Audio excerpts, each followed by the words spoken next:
Good evening, everyone. Thank you for joining us. We're going to wait till everyone has entered the room to begin.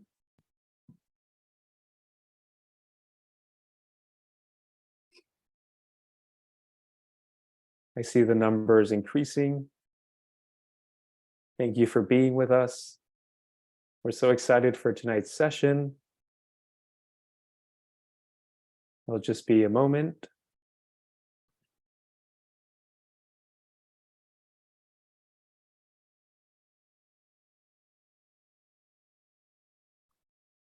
Great. Well, it looks like there is a number of us in here together. So we're going to begin. Good evening, everyone. For those who are joining us for the first time, my name is Arlen Benavides, and I am your moderator tonight. And I serve the Environmental Forum of Marin as the program director. If you are joining us for the first time, or if you have joined session 1 and session 2, we're genuinely glad to have you back, especially because this year is EFM's 50th anniversary year. And this year's forum has touched on many exciting topics and has provided insightful programs for you all. But we're really excited about tonight's session because we have gotten so used to talking about climate resilience for our communities and for our society, but very little do we talk about our inner resilience and how we confront some of the challenges and some of the experiences that we have internally with regards to environmental changes that we see happening all around us. For those who have not attended before and are joining us or EFM for the first time in a session, I think it's worthwhile to mention why we're here today, because it explains why it's important to be listening and to be gathering on this evening. Our mission at the Environmental Forum of Marin is to promote a sustainable world through environmental education. And so since 1972, EFM has provided environmental education to environmental advocates to make sure that we can take action to be able to create the change that we seek to make, not only as individuals, but as communities and neighbors of one another. And particularly, we sometimes address complex challenges or complex issues or topics like today's.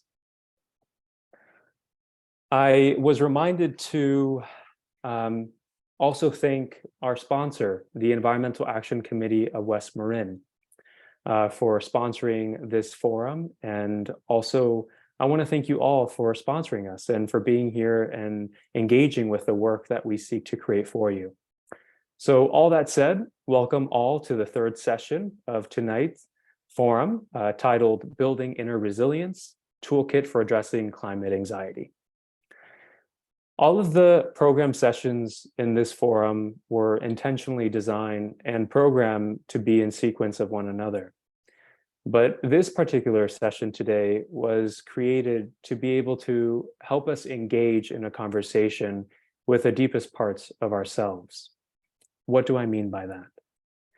Well, sometimes we all experience difficult moments while we aim to make a change in our community or our local jurisdictions, or even wanting to seek change globally. Yet we might be overwhelmed by the experiences of having to confront people who don't necessarily want to change or don't necessarily see the benefit of what we would like to change. So tonight, we hope that you gain through your listening a few practices that you can incorporate into your daily routine to be able to listen more closely to the solutions that want to emerge through you to address environmental challenges, and to be able to continually learn how to gracefully meet your inner emotional experiences and engage with the lessons that they're here to teach us.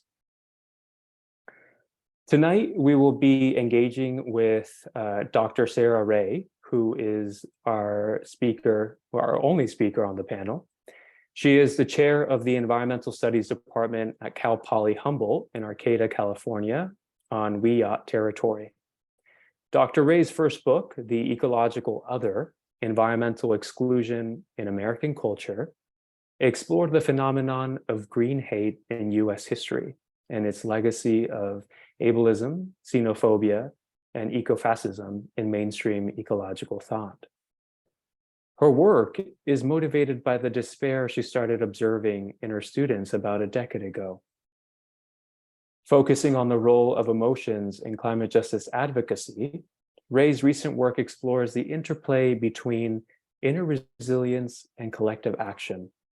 Her book on this topic, titled A Field Guide to Climate Anxiety: How to Keep Your Cool on a Warming Planet, was written to be an existential toolkit for the climate generation.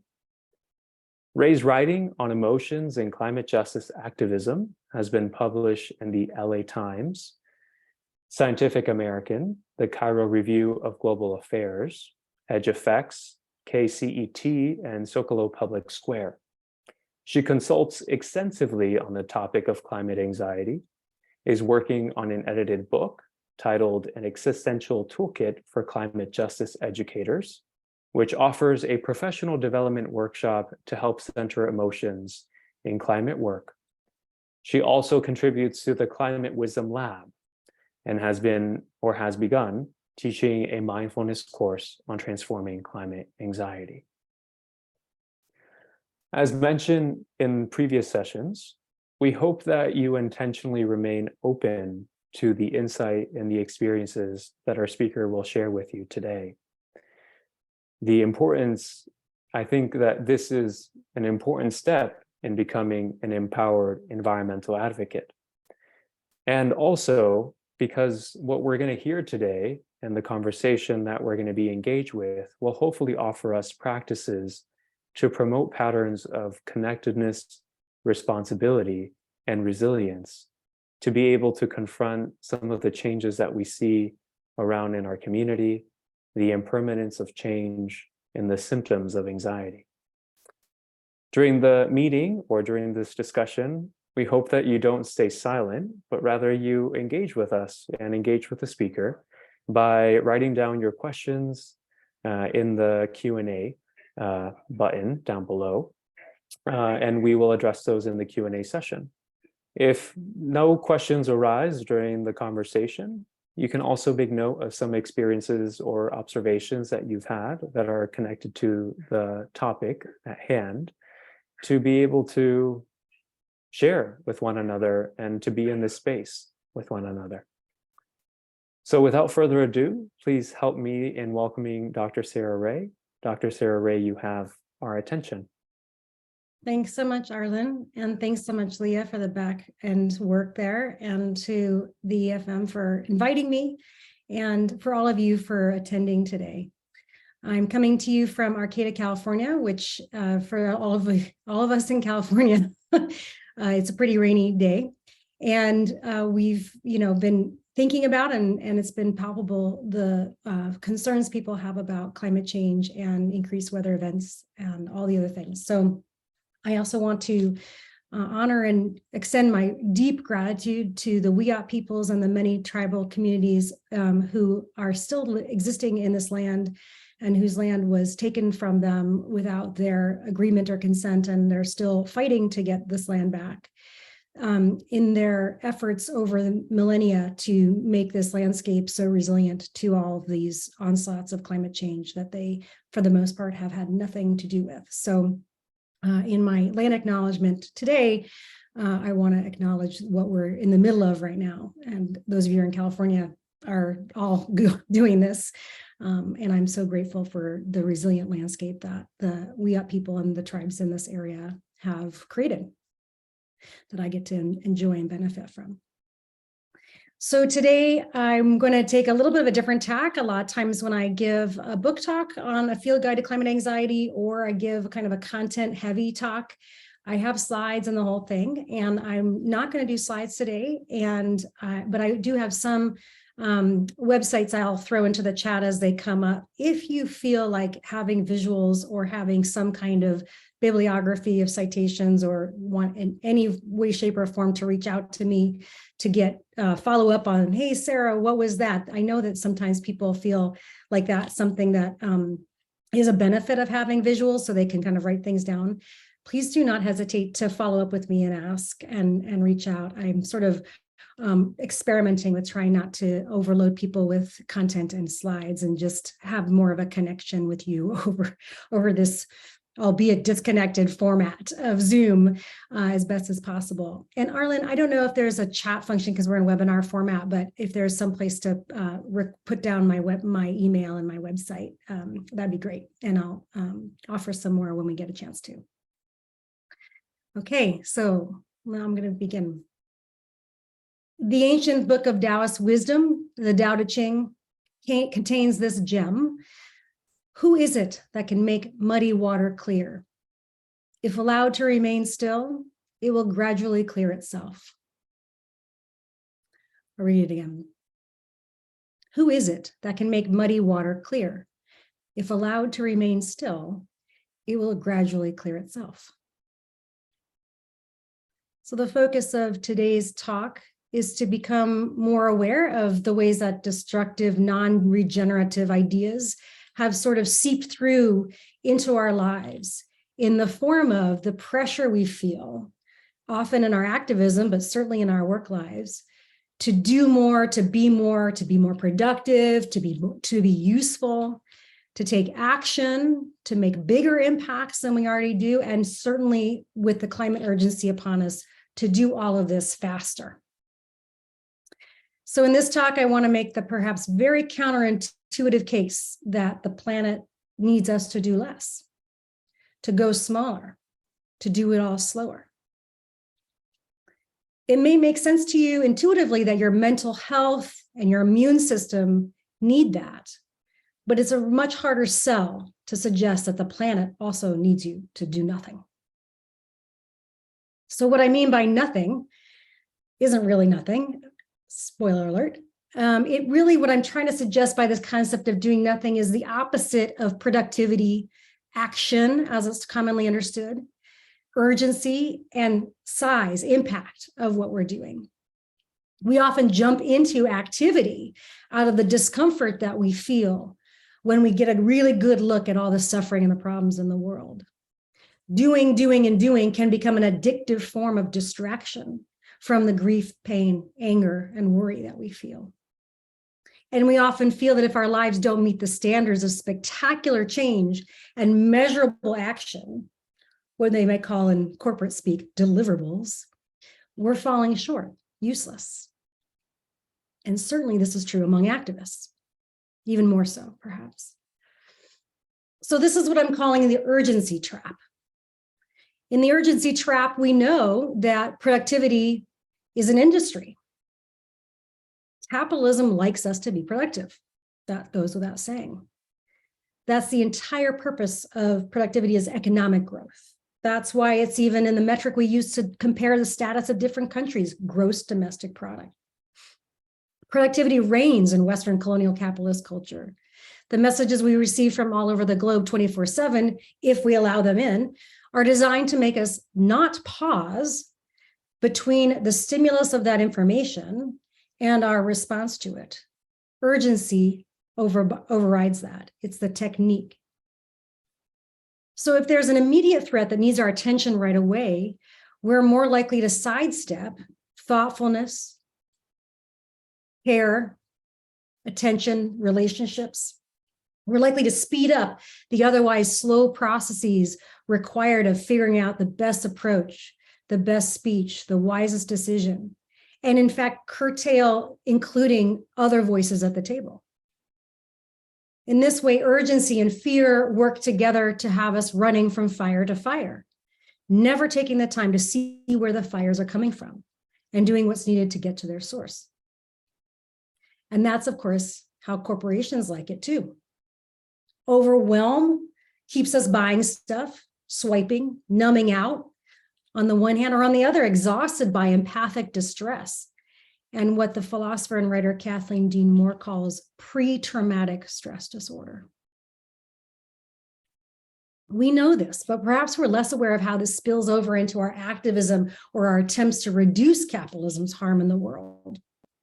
When we read all the science on climate change, such as the IPCC's regular reports, the consensus certainly suggests we need urgent action.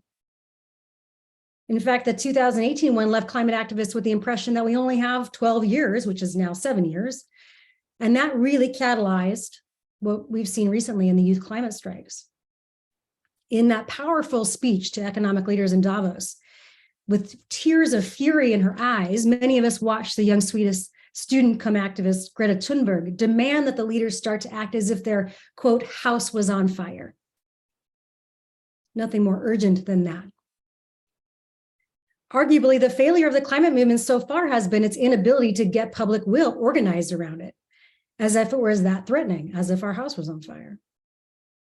If we saw it as a kind of in-our-face threat, which risk perception theorists and psychologists talk about in terms of what makes people perceive a risk. Well, in your face, something like your house on fire makes you perceive a risk, right? We would be moving more quickly, or so the logic goes. But for the 70% of Americans who are worried or alarmed about climate change, the urgency mode actually backfires and reduces our effectiveness at addressing climate change. The mode of urgency can prompt change, but for those of us who are already in the choir, it can also create the conditions for burnout, which is decidedly not what the planet needs.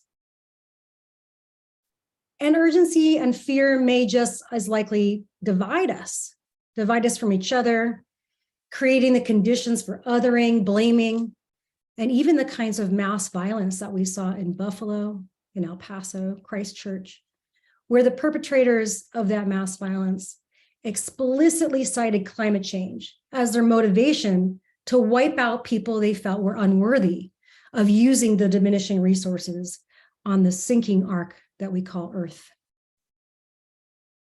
Urgency and fear can serve climate justice, but as we're seeing all around us with mounting authoritarianism, the clamping down on reproductive and women's rights, and many of these acts of violence, it can just as easily not. Potawatomi climate philosopher from the University of Michigan, Dr. Cal Poly Humboldt, has written extensively about the dangers of what he calls the crisis epistemology, which he defines as a kind of way of knowing and being in the world activated by this kind of myopic urgency, which ends up just being an extension of colonial violence, he argues, an extension of more separation from each other, more separation from the more than human world, less regard for our neighbors, etc. So the perception that time is limited, that we're in a rush, leads to fractured relationships. This is not only intuitively true, there is psychological research to back it up. You may be familiar with the famous Good Samaritan experiment, which is one example. In this study, they tried to isolate traits that make a person act in a pro-social way. The experiment involved seminary students. They were offered a refresher course on the story of the Good Samaritan from the Bible, and then they were told they need to go give a lecture on the story themselves. The experimenters gave them progressively ascending pressure to rush to get to the next building. Some were told to hustle, some were told not, some were told in the middle. On the way to the building, the research had also planted a person in great distress, so that all the seminary students had to walk past the suffering individual. So the experiment was designed to figure out who would stop and help the person in distress, and would their being in a rush matter? More than knowing the moral code of the Good Samaritan, more than one's own self-identification as a good person, more than the severity of some person's suffering, more than the faculty of sympathy or even empathy, the study suggested that the greatest factor determining whether we will act to reduce the suffering of others is whether we perceive ourselves to have the time to do so. The researchers famously concluded that, quote, ethics become a luxury as the speed of our daily lives increase. ethics becomes a luxury as the speed of our daily lives increases. This has wide-ranging implications for climate. So the question for our climate action, or for any ethical behavior for that matter, isn't really whether we have the time to or not. The question is what interests are being served when we perceive ourselves to have not enough time. And the same goes for spatial scale, not just the perception of time. Researchers have shown this building on Peter Singer's famous The Child in the Pond experiment.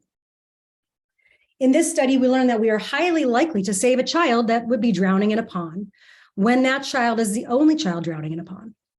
But if there are many children drowning in many ponds, the negative feeling of not being able to save them all, the negative feeling of not being able to fix such a big problem outweighs the positive feeling of even just saving one or two.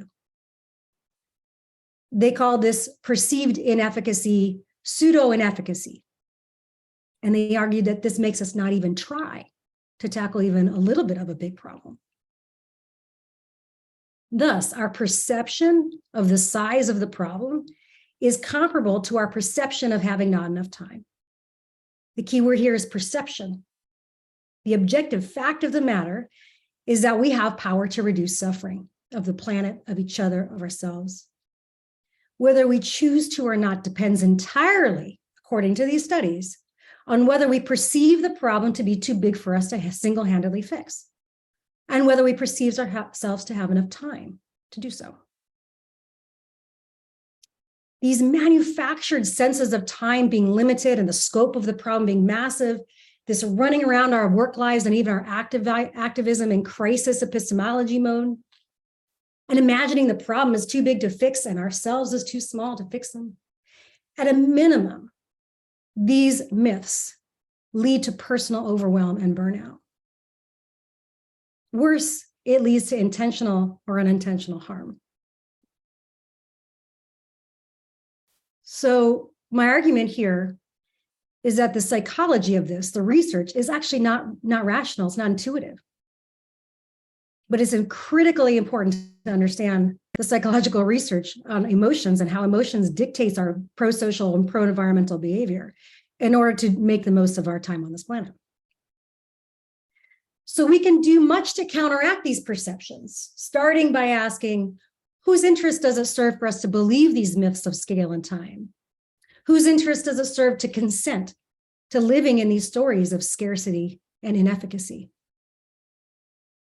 What are the effects of our being brainwashed in the myths of productivism and powerlessness?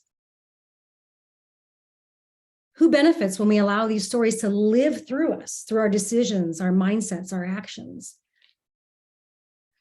One thing is for sure, it's not the planet. It's not each other.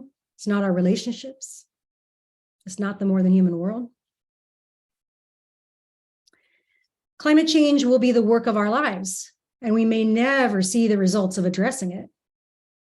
Even if something cataclysmic happens to society because of climate change, even after the apocalypse, which Americans believe is much more likely than a regenerative society, by the way, we will still be needing to find the inner resilience to keep manifesting the world we desire.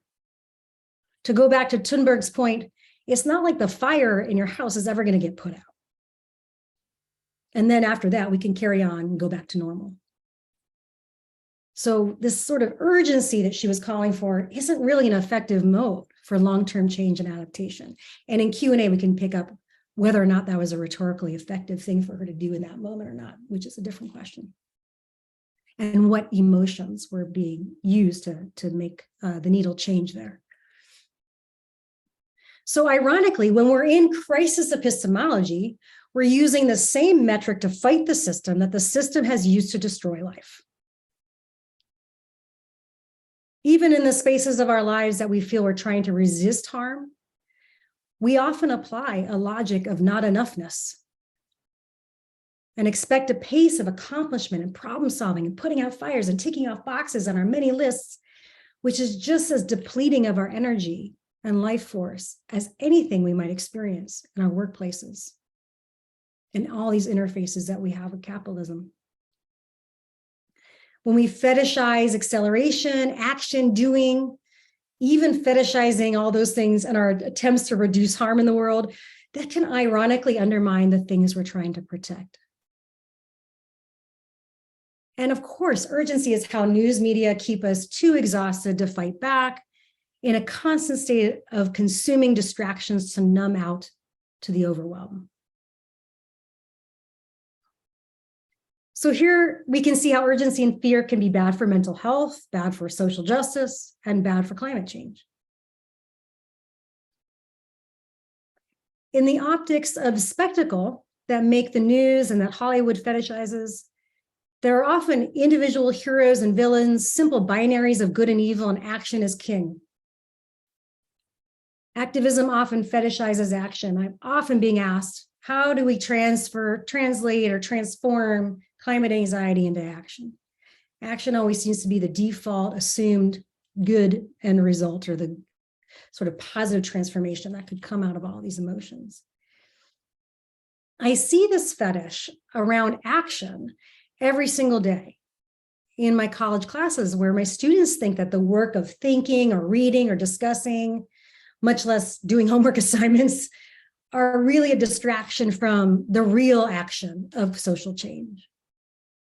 We get impatient with the slow processes of cultivating community, cultivating imagination, building relationships, learning the faculty of compassion, thinking about wisdom and how that might be bearing on these problems. But even this kind of action, I'm arguing, is a kind of a sense of a distraction. Months later, my students often come back to me and confess that filling up their days with actions may have offered an immediate sense of gratification or scratched some itch of impatience and frustration, but that it wasn't skillful because it just spent their energy in all these different directions without a larger sense of strategy, much less a larger sense of the limits of that energy and their inevitable burnout. Filling our lives, responding to demands to show up here and there and everywhere, may stroke our dopamine centers and give us the illusion of being effective, but it's the activist version of swiping or shopping our way out of the feelings of discomfort that the messed up world has put us in. So from the perspective of a productivist imaginary, the real work of change looks like doing nothing.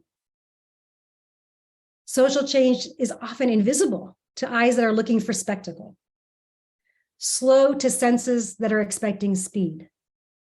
It often feels more like being than doing to people used to living their lives as to-do lists.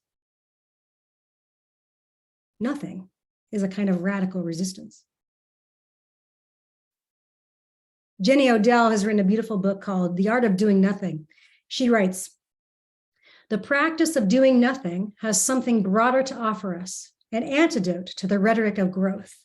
In the context of health and ecology, things that grow unchecked are often considered parasitic or cancerous. Yet when we inhabit a culture that privileges novelty and growth over the cyclical and the regenerative, our idea of productivity is premised on the idea of producing something new, whereas we do not tend to see maintenance and as productive in the same way." So most of my students often think of action as kind of rolling up their sleeves, building something, getting out in the real world, policy change. These kind of what Donella Meadows has famously talked about as leverage points of change. They want to get all the emissions out of the atmosphere. They want total regime change, right? These are the ways that they see power happening in the world. And of course, news media perpetuates these assumptions about big actions by portraying change as sudden rupture, or policies that are passed as happening from above, rather than as results of years of planting the seeds by countless faceless and visible people from below. Like my college students, I think we're often all bringing assumptions of spectacular, cataclysmic, systemic overhaul to our definitions of action. But what do these assumptions do to our sense of efficacy, our perception, our ability to control the conditions of our lives and future? How does they shape our ability to stay engaged for the long haul in climate work? I'm proposing that we might think about action in much broader terms, because that's actually how change happens. Change is very slow. And this short view of change leaves us with a narrow view of what could count as an action that affects change. The wonderful writer Rebecca Solnit recently wrote a powerful piece in the Guardian on this. I recommend looking it up. She compares herself to a tortoise at a mayfly party. She's been around for a long time and wants to shed some light on how change happens slowly and invisibly often. She writes, change itself becomes invisible when your time frame is shorter than that change. And the short-term view breeds defeatism and despair. So we're getting at the crux of this, right? I'm really interested in how do we deal with this despair around climate? How do we deal with climate anxiety? A lot of this has to do with perception of time, perception of size, perception of our efficacy. Without this appreciation for the slow, unglamorous nature of change, we can feel despair. The care of work, the care of committee meetings, the care of attending town hall meetings, the work of building trust with people, the work of people. My students often tell me, oh, I wasn't doing anything, I just brought the lunches, right? The work of building bridges, of learning nonviolent communication strategies, of meditating, of cultivating compassion, of forgiveness. These things are considered nothing. Jenny Odell describes this at length in her book. She talks about maintenance and care work, whereby it's difficult to see the labor required in that work, and yet it is all really unglamorous stuff. It takes lots of time. It never makes the news. And it's even among activists really considered a sideshow, dispensable, not the main event. So this narrow view of action undermines our efforts. And what is required instead? Rest, stillness, being instead of doing, a wider definition of what counts as action. If there's anything that's a to-do list of this talk, it's those things. The implications of this insight, as counterintuitive and maybe crazy as they may sound to you, are really political as much as they are personal. In fact, they really challenge that distinction entirely. We can really see this in the work of the theologian, scholar, and activist Tricia Hersey, who is famously dubbed the Nap Bishop, and her book, Rest as Resistance, just came out in October. She sees rest as a form of liberation and resistance to oppression. She says, rest is not about naps. It's not about fluffy pillows. It's not about frivolous consumerist gimmicks. She says, my rest as a Black woman in America suffering from generational exhaustion and racial trauma always was a political refusal and social justice uprising within my body. I took to rest and naps and slowing down as a way to save my life, to resist the systems telling me to do more.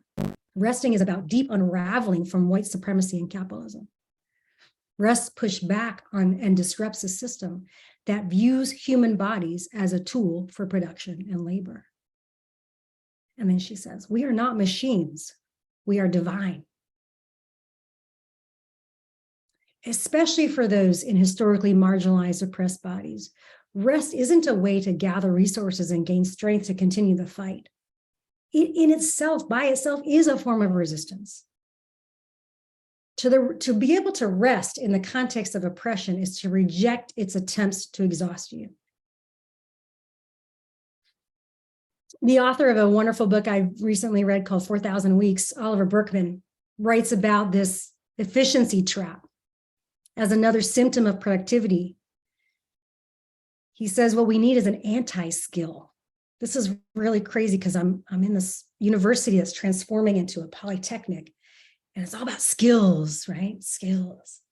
So it's really mind-blowing when I read we need an anti-skill.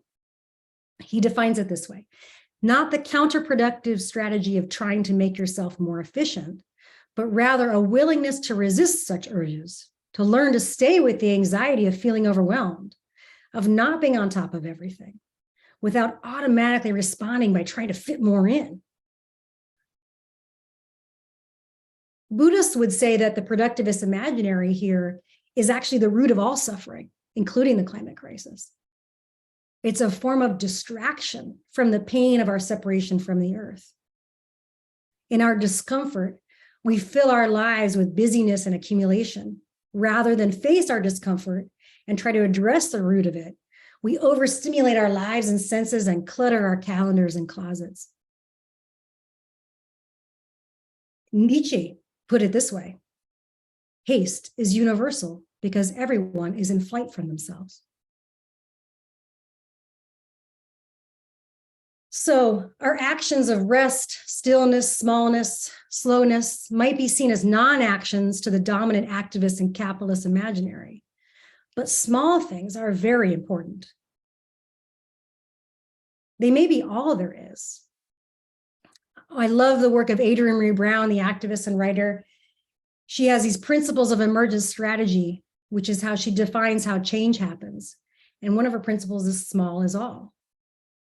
And of course, those of us familiar with the feminist argument that the types of labor historically assigned to women, such as care work, love, managing the household, even informal economic production like street vending, is not valued by capitalism.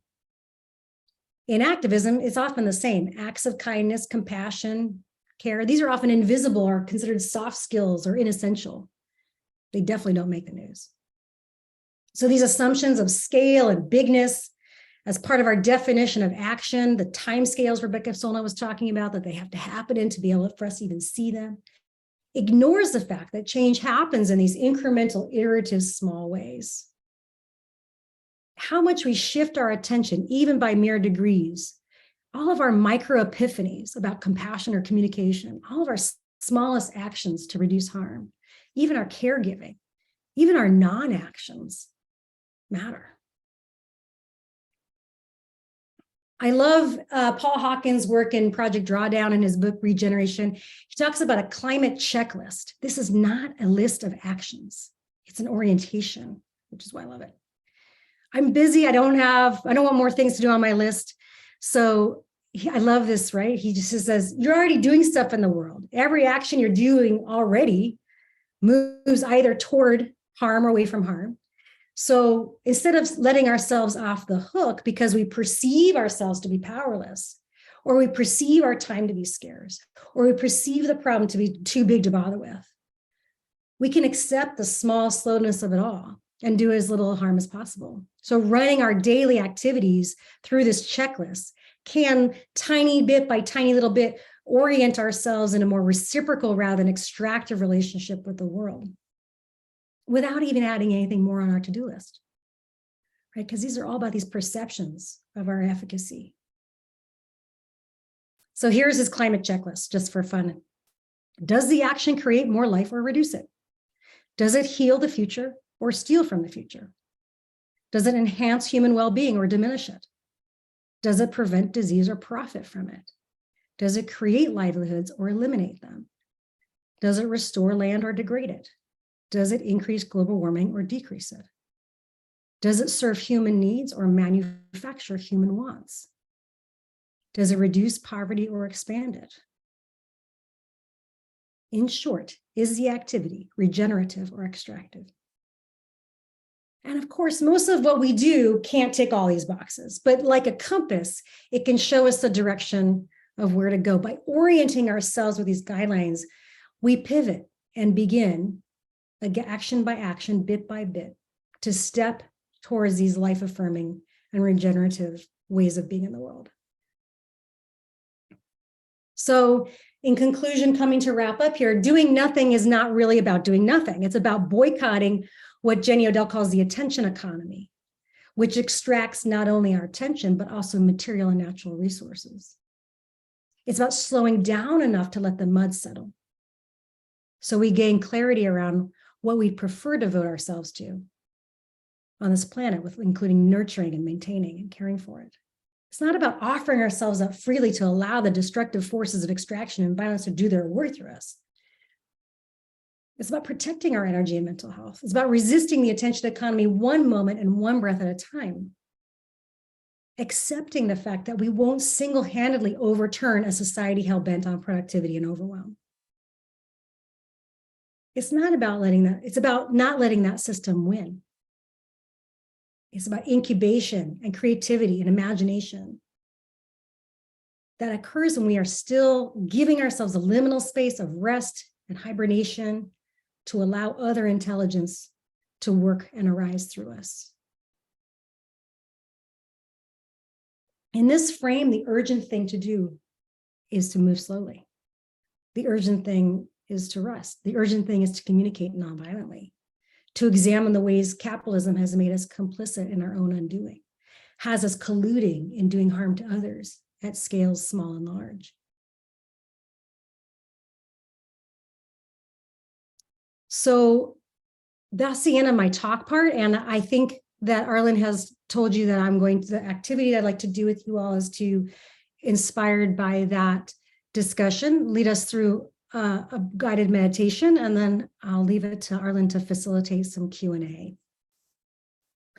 So let's try kind of thinking through what I just described in a guided meditation.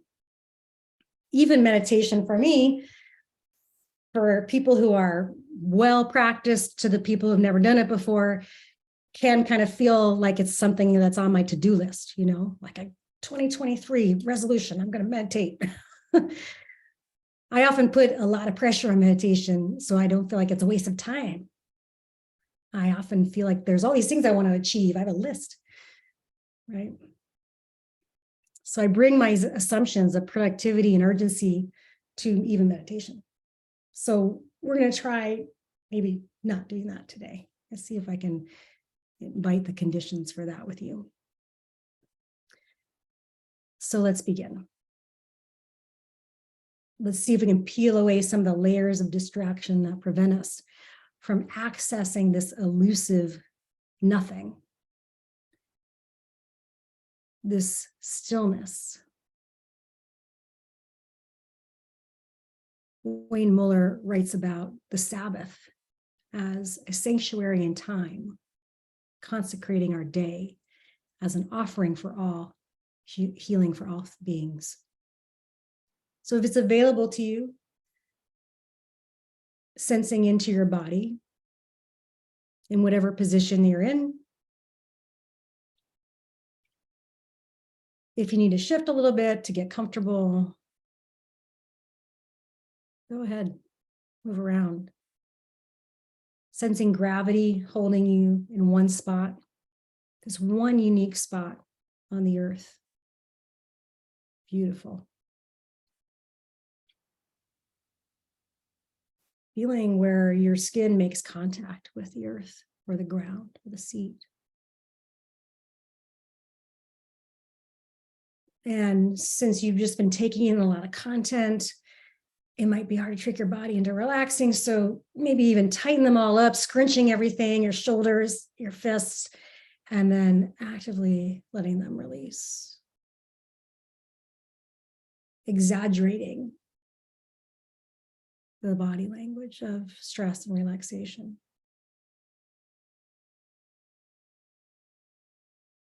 If you like, you may close your eyes. And at any point, if you're uncomfortable, do what you need to be comfortable. Everything I'm suggesting here is an invitation, not an instruction.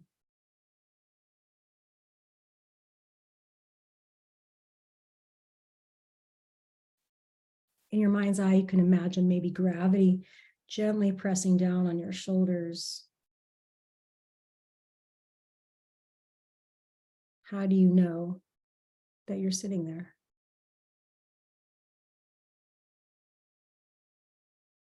Maybe gently wiggle your head on your neck, feeling your neck loosen, settling your brain and your skull, just like you're sitting on the earth.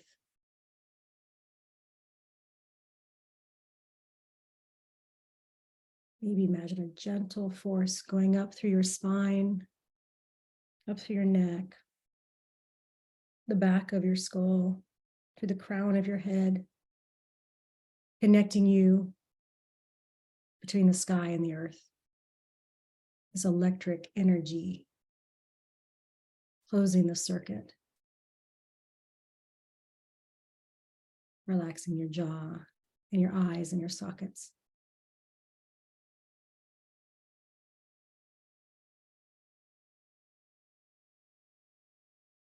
Let your thinking dissolve into sensing.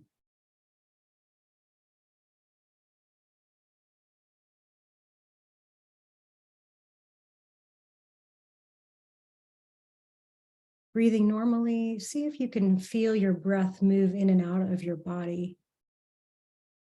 The rise of the chest, maybe the rib cage or the belly or the air moving through your nose. Sensing textures or temperatures on your skin.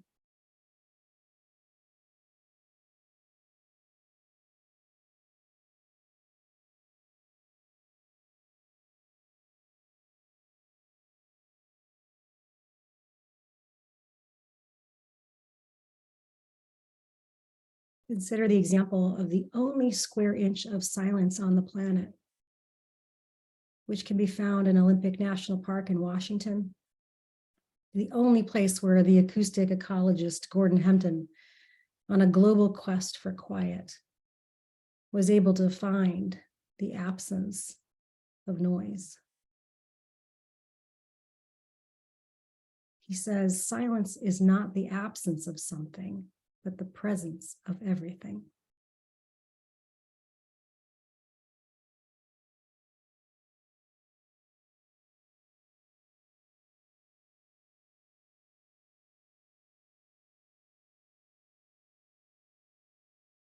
Now see if you can notice any spaces where nothing already exists for you.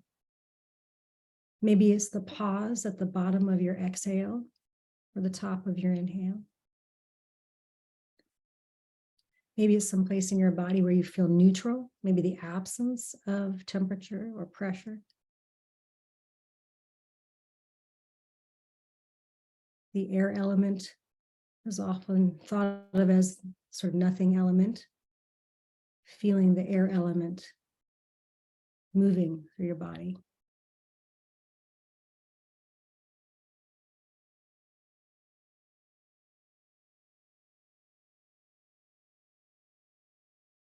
And if you're like me, your mind is already starting to make lists, have thoughts.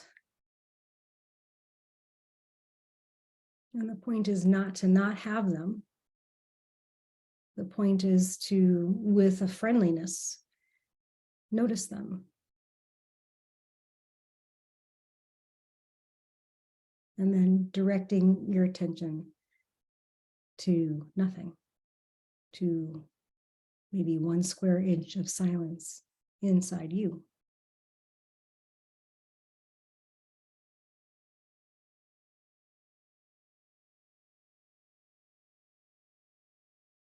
And I'll be quiet for a few minutes.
I'll transition us out of this meditation with a poem by Adrienne Maree Brown called Not Busy, Focused.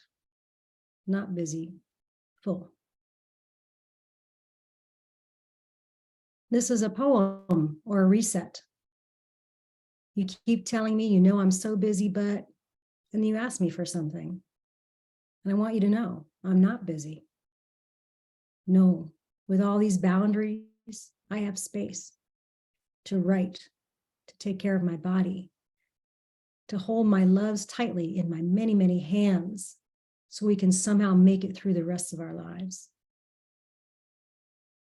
I'm so focused on the imaginary world which is trying to whisper through me how to write a story that unlocks a heart, to write a spell that makes us bored with punishment and immune to capitalism.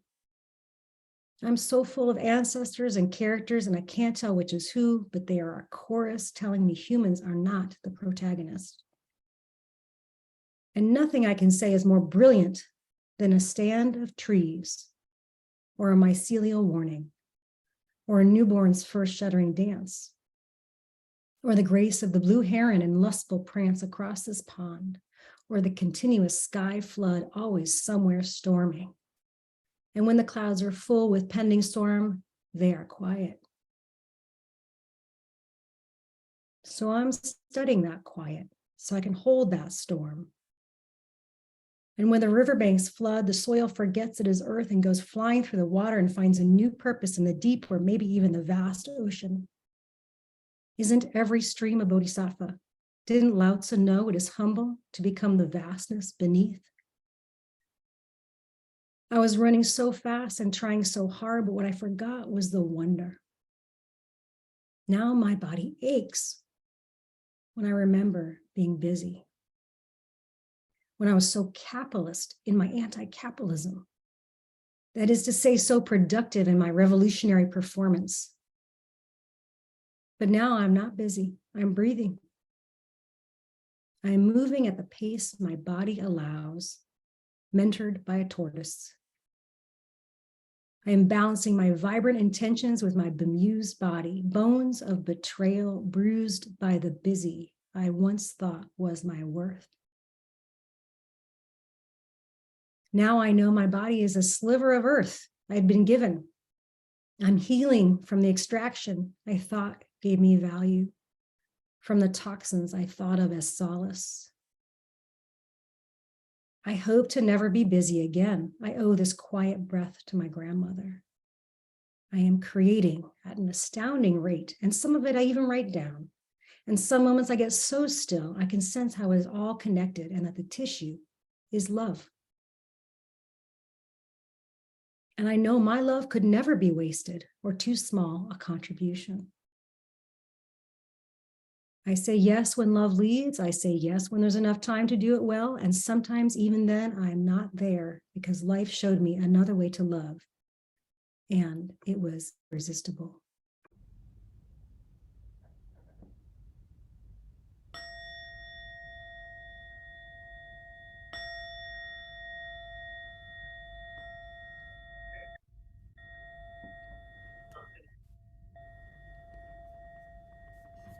Thank you, Dr. Sarah Ray, for bringing in this new perspective and also a new way of being with all of us. I now ask the audience to think about what you heard tonight and explore some things that are curious, or explore your curiosity and ask questions about things that are either unfamiliar or new to you, or how to incorporate some of the teachings that you've heard today in your way of being. I do have one question that I would like to start off. Meanwhile, everyone else has a bit of more time to think about what they heard. And I'll ask the question, but maybe I'll take it a different way from the original intent. The question, Sarah or Dr. Ray, is based on your experience and recommendation, how can environmental advocates support people who are not open to climate change, choose to dismiss new scientific information, or feel too overwhelmed by the responsibility to live in favor of environmental well-being? I like this question because you can answer it directly and answer it through your recommendation. But I also invite you to maybe answer this through the lens of your own experience as a professor at a university. How do you engage with your practice while also advocating to your students to take on the practice and create the well or the good that they're trying to create in the world? Those are just wonderful questions. I'm so glad that you held that thread, because that was something that you opened in your welcoming comments to everybody in terms of the struggle that I think maybe many people feel in this audience around the interface with people who don't care as much, which is a painful thing, right? And I've thought a lot about this, and usually the question comes in the form of, how do I get more people to care? From my students, it comes in the form of sort of rage, like I've come awakened to these problems in my sort of coming of age moment. They're new to me to discover. I'm shocked and horrified, and I look around me and I see all this apathy, and I can't even square it in my mind. So they're very upset about this. And yeah, I really am empathetic and deeply moved by the question. One of the ways that I have wrestled with it myself has been to really cultivate a compassion practice. And I know that sounds maybe like an opting out or not checking with it.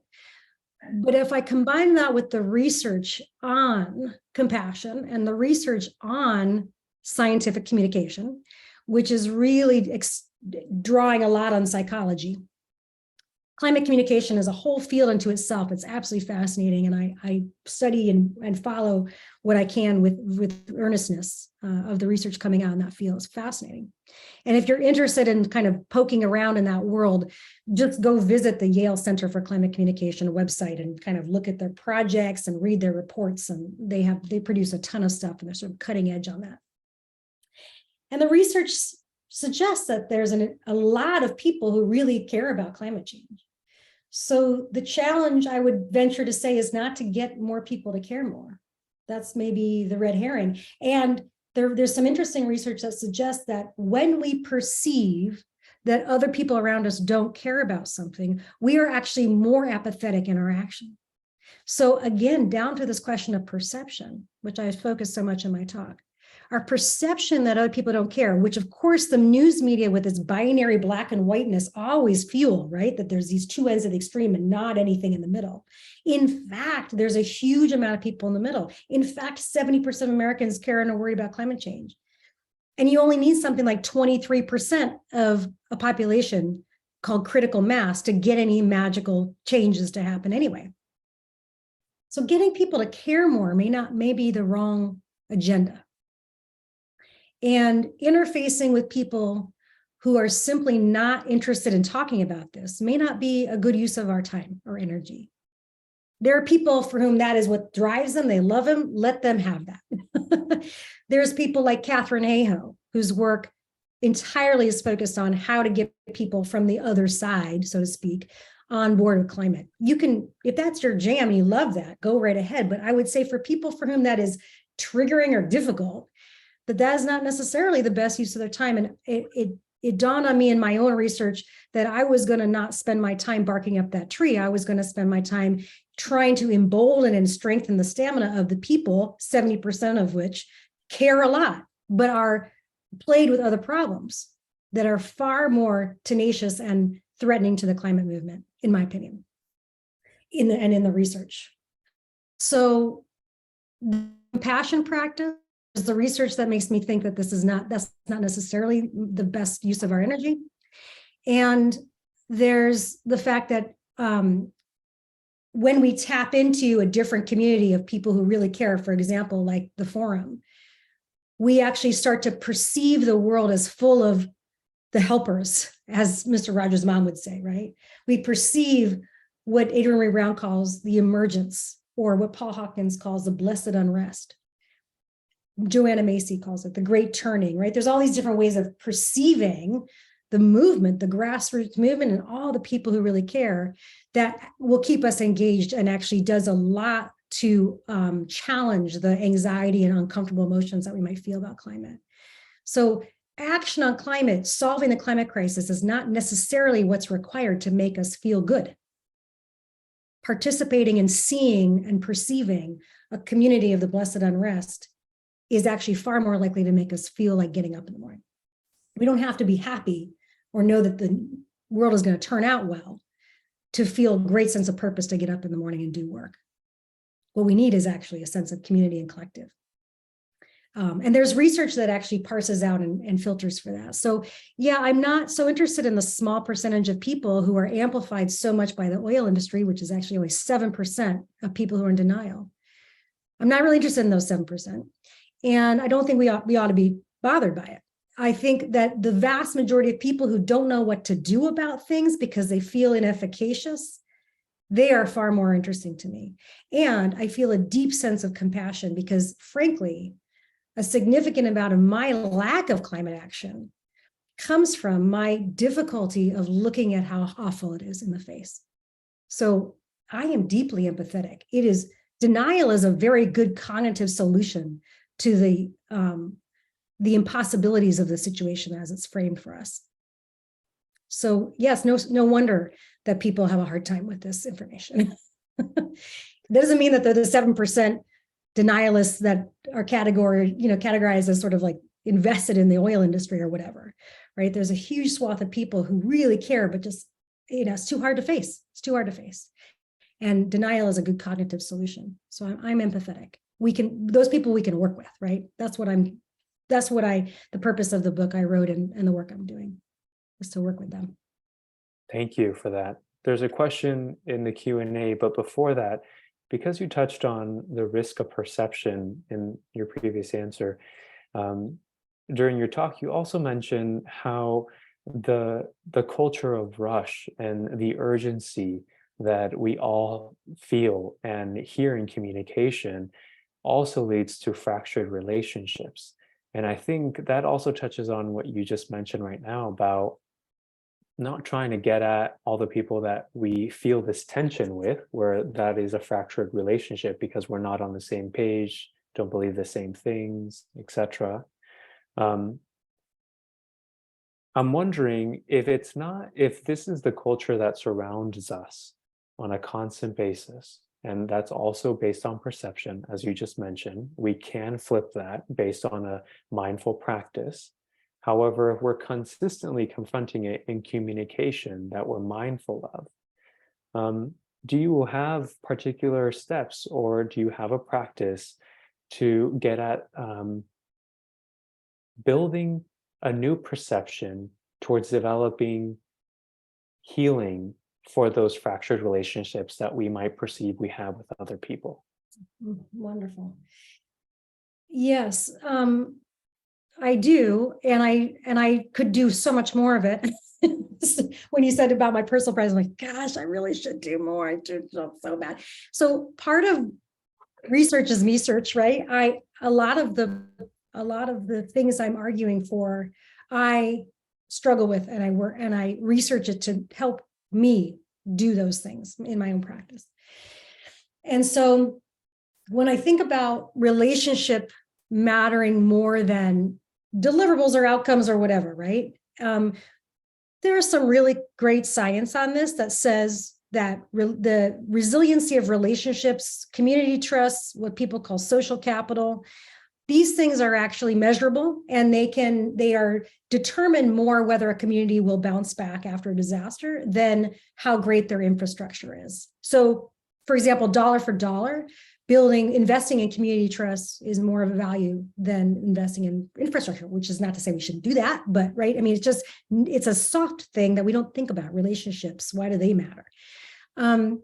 So one of the things that I've done, just one example, and I have a lot of work to do on this for sure in my life, because I have 2 kids, career, and have been totally brainwashed by everything I just mentioned in my talk myself. And so I've been working very hard to pull myself out of that, unbrainwash myself.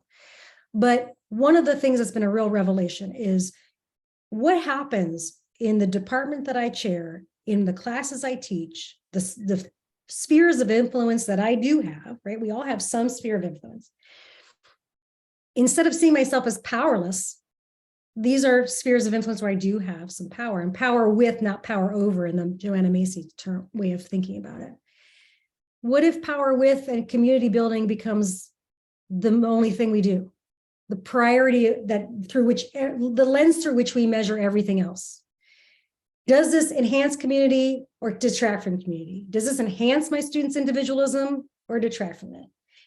If everything in my syllabus, everything I say, every activity we do, every assignment they do, every policy can kind of meet that test of building community, that's a fantastic exercise that I ask educators to think about all the time, because the higher ed system and education in general is decidedly not pro-community, right? It's very much about individualism.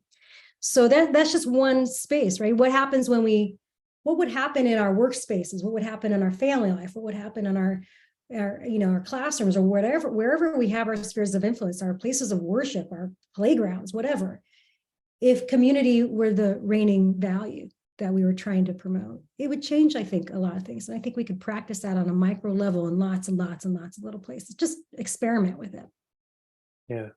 Yeah. What I hear is building a perception that allows us to be in power with other people and to build community, even with those that we have a difficult, perhaps, relationship with. Yeah, well, we define community in virtual spaces, but it turns out that the number one way that you can save yourself in a disaster is if you have community with your neighbors, your actual physical neighbors, and they might not have the same politics, right? So what do, right? We're called to come up with a different type of collective than what dominant politics is mirroring to us. Great. So one of the other questions is, how can we move from a meditative state to the state of mindfulness over doing small things? And I think you just kind of touched on that. How can we get to taking small actions on a local scale, perhaps? Or not actions, but doing small things. Yeah. Look, I don't mean to you to banish the word. This is a wonderful question. A couple of angles to take it. First of all, one of the things that I would say is a problem with the climate movement has been the framing of climate change as a big problem. And so by definition, climate is planetary, right? And the science around climate talks about spaces and places across the planet that maybe I don't have any experience with, polar bears or whatever. So there's a sense of climate change by its very definition being what Timothy Morton, the philosopher, calls a hyperobject, which is a phenomenon that is so whack-a-mole-like, it's dispersed across space and time in ways that the way it comes up and the way that we have points of contact with are all very different, even though it's one phenomenon. For example, the COVID pandemic we just experienced can be scientifically linked to climate change, but does anyone say, oh, we just experienced a climate trauma? Not very often, right? So I would suggest that one thing that we ought to do is to call climate by its many names that people actually experience it as, whether that's fire, whether that's increased pollution, rising sea levels, whatever it is that different communities are experiencing it. And that allows us to think of the problem as smaller, to go back to the child in the pond scenario. That makes it seem like something we can reach out and touch. We can see climate change out our window now, whereas as it's framed, we perceive it as something very abstract. So that's one thing, making climate local that way by framing it in different ways. The other thing that you mentioned is wonderful too, that the smallness factor, in truth, any average American has much, much more power to make an impact on this planet than most people in the world by virtue of our national geographical location. And this is uneven and it varies, of course. depending on access to power. But we cannot, it's hypocritical, or it's a contradiction in terms to say that we are deeply complicit, but also have no power to fix something. And so we only have the power to fix something at the scale of where we are. No, everybody does. Even people who are in power can't make, in political power, I mean, can't make the scale of change that's required. The scale of change that's required is like what Adrienne Marie Brown calls a murmuration.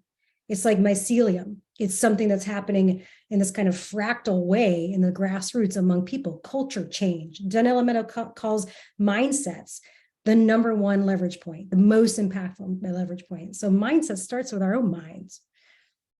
And all of the points I made about perception, if so much of our disempowerment and despair is caused by bad perception, what Buddhists would call, wrong view,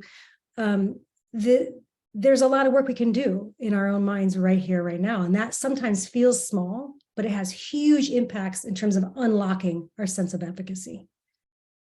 Yeah, I see the connection between the mindset and the perception, and even the Buddhism precepts of, are we building community or taking away from it? So, yeah. Yeah, I think we often go through our lives feeling like we have no power because we think of power and action in this very limited frame. But in fact, everything we do walking through our lives, my time on my computer right now, everything I've got in this office has some impact, right? It's touched something. It either harms something or it reduces the harm of something. Mm-hmm. So we have that power in the smallest things we do all the time already. And of course we can scale that out. We can do bigger things, but to imagine that the only worthwhile actions to do are the ones that have huge impact is to succumb to that pseudo-efficacy of idea. And actually it becomes a self-fulfilling prophecy, right? We feel like the problem is too big to touch. We give up, we don't even care, we're apathetic. And thereby we do more things in our lives that bring on that harm, right? The following question is, do you see your perspective as being compatible with that of Marshall Gans, who talks about a narrative approach in which the individual comes to understand a narrative of self, in which values are clarified, as well as a narrative of us, in which social connections are nurtured, and finally, by a narrative now, when actions are planned and taken?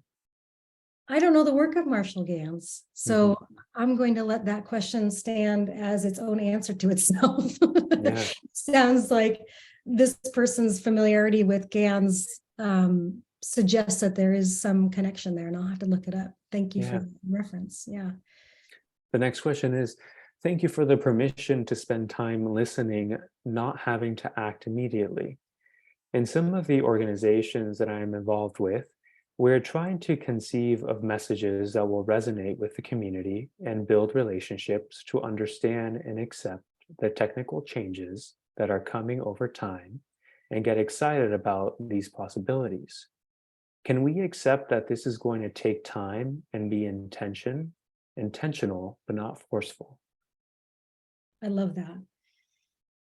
Yes, I think one of the sources of despair and anger and disempowerment that I sense in my students has gotten me to go down this path in the first place is precisely this sense of wanting to be forceful about it, right? And I think we see that same kind of wanting to be forceful about something, that instinct that comes out of kind of, if we think about this in terms of neuroscience, right?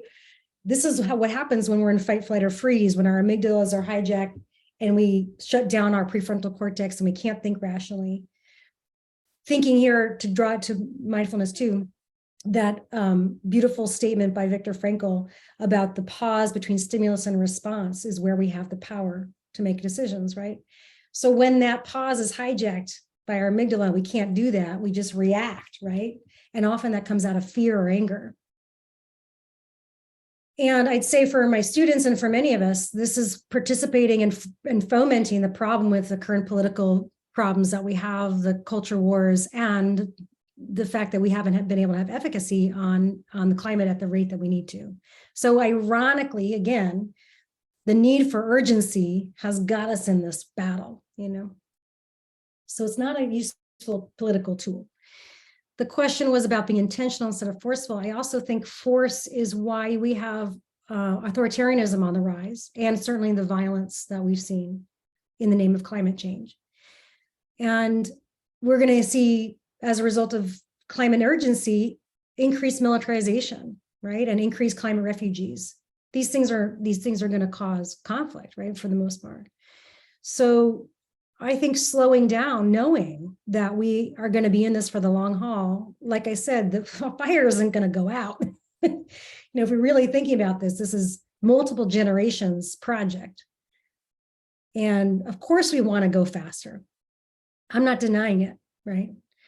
But the costs of the urgency can ultimately make the problems worse, is what I'm trying to argue.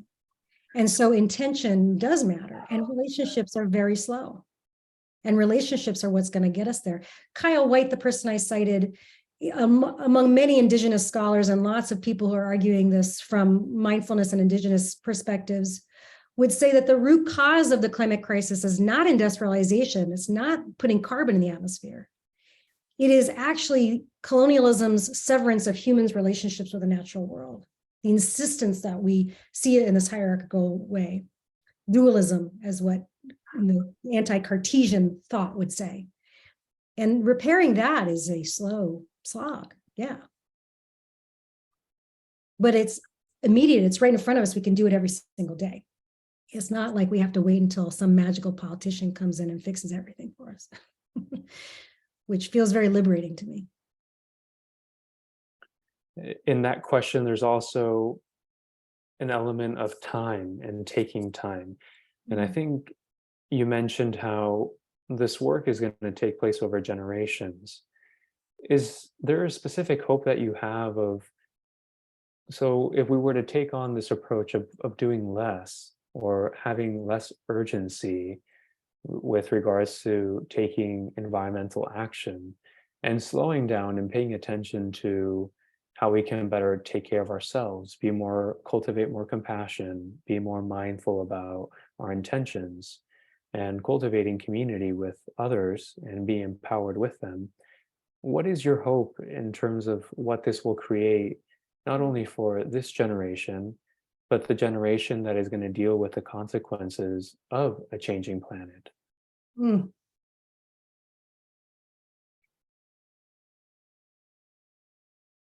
Beautiful question. My hope is probably the same as everybody else's hope here. Of course, I have that hope. You asked me about a mental mindset practice earlier that I didn't mention, I didn't answer, and it's relevant here, which is that Adrienne Maree Brown talks about this, many wisdom traditions talk about this, but there's this practice of focusing on that which you want to grow, not that which you fear. And it is a counter practice to our negativity bias, which is natural. So it's it's like cognitive behavioral therapy. We're constantly having to say, stop focusing on the awful things, put the attention on this other stuff. And I sort of mentioned this with Jenny Odell's work on the attention economy too. This notion that where we put our attention every single minute of the day is like sunshine, water, fertilizer, whatever you want to say, on a plant, right? If you deny those things to some plants, they will die out. And to others, they will grow and flourish. So this notion of feeding that which we want to grow, which is a chapter in my book, and also it's a principle of emergent strategy, is a critical counterbalance to the dominant way of thinking. And it is the inspiration of folks like Arundhati Roy, who talks about the pandemic as a portal into a new world that's being born, or Valerie Carr, who said on November 9th, 2016 in a poem, what if what we're going through right now is not the darkness of the tomb, but the darkness of the womb? And there's a real sense from abolitionist thinkers and all kinds of other folks who've not been happy with the status quo, who've not benefited from the status quo as much as I have, that really welcome this new world being born, really taking on the opportunity to imagine what else is possible. I'm thinking of Bayo Kamalafi's great work. Vanessa Adriati has written a beautiful book called Hospicing Modernity, where she says, both Bayo and she are arguing, we got to let this old world go. right? It is not good for people. It's not good for the planet. It's not good for people. We got to let it go. We hospice this era, right? And I think for people who've benefited very much from that, find that very frightening, right? But for people who have not benefited, this is an opportunity. This is an opportunity for a new world to be born. And I do think that's what my students hope for and want. And I think that's what I hope for and want to. That's beautiful. And as you were speaking, I just remembered that you cited a statistics of how many more Americans believe that we're going to approach an apocalypse rather than a new possibility of what our Earth can be. And on that similar vein of thought, I think this last question, this anonymous attendee communicated that, or wrote that he's trying to communicate some of the changes that are coming over time. So based on what you said of this hope of this not being pain for the tomb, but rather for the womb, how do we use this mindfulness practice and these ways of changing our perception and integrating that into a new type of communication or language that we can use to inspire these practices from other people? Well, so everything that I've mentioned, right? I've listed all kinds of that. That's a perception we should tackle. That's a perception we should tackle. There's an assumption that's causing trouble, right? There's a mindset that's causing trouble. So all these places where we can start to shift. And I'm thinking about nudge theory. Nudge behavioral psychology has this concept of nudge theory, which is like just tiny little steps matter, right? Because they create these positive feedback loops that keep us changing, right? So I love nudge theory for thinking about climate, these kinds of small actions and in climate mindfulness. But to your point, my feeling is that the number one thing that we can do to shift, to start thinking about this, is to realize to start as we do mindfulness, as we sit around and think, we know that we are, as we walk through the world, constantly causing harm in lots of ways. And we can't completely stop that. That's not going to completely 100% stop. But how is it that we use these kinds of manufactured stories, narratives, myths, brainwashed cultures, filters that we've accepted because it's the water we're swimming in, of capitalism, of colonialism, of individualism, of whatever? How might we become more and more and more aware of them as filters that don't have to dictate our behavior, right? So instead of swimming in the water, not being aware of it, becoming more and more and more aware in a meta way, right? That I'm swimming in this water and I don't have to choose that water. I can swim in something else, right? So there's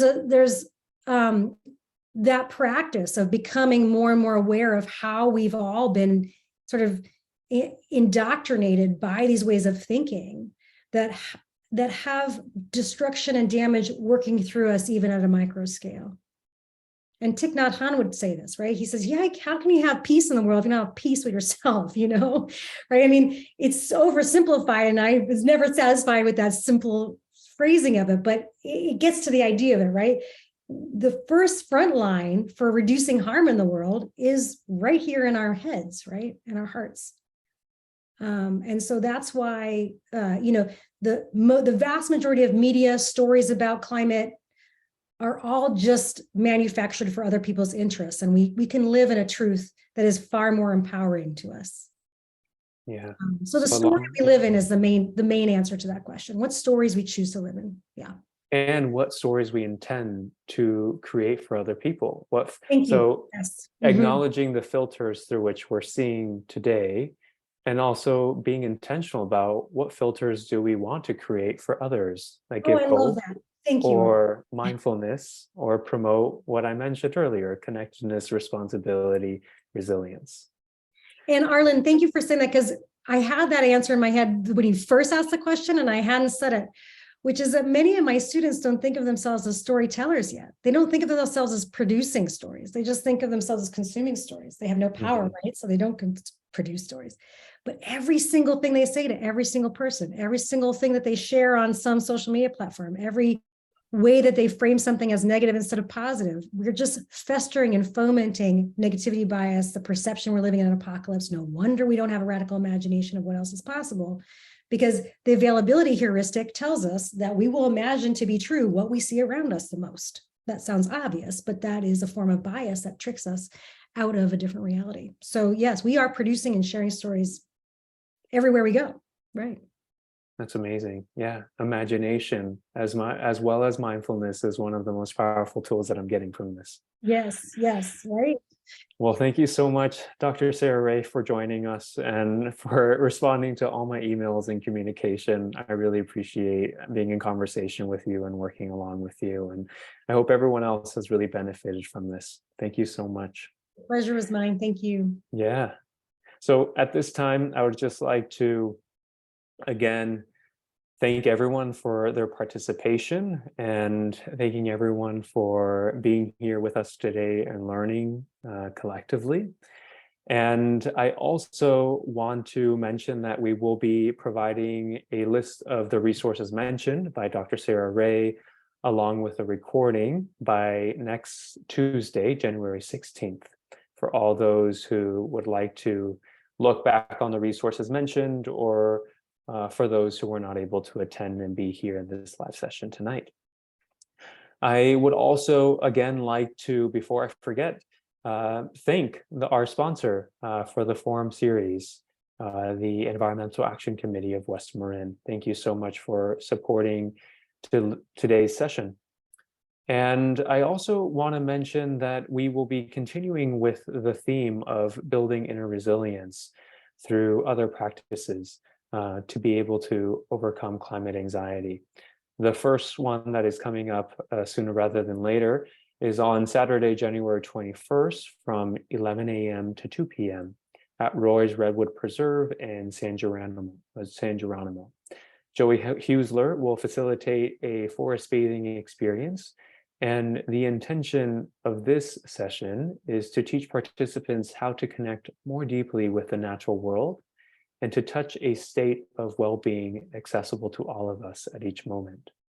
The objective of a forest bathing experience is not the destination, but rather the experience that we perceive for ourselves and allow ourselves to cultivate in the moment. After that, on February 3rd, from 10 to 10:30 a.m., we're offering a mindfulness practice session with yoga and meditation instructor Elena Brower. This will be a truthful conversation on how anxiety can prevent action and the empowering role of mindfulness in climate-related work. One of the biggest themes that we touched on during this session is how perception has a huge influence in how we perceive the moment, how we communicate, and how we engage with other people. And mindfulness can serve as a tool to allow us the space to influence a new perception for ourselves. All of this information is also available and posted on the marinefm.org website, which will be updating for your benefit.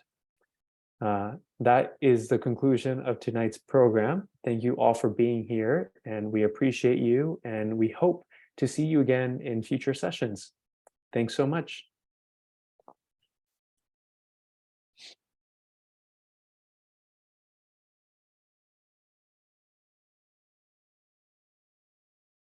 Thank you all. Good night.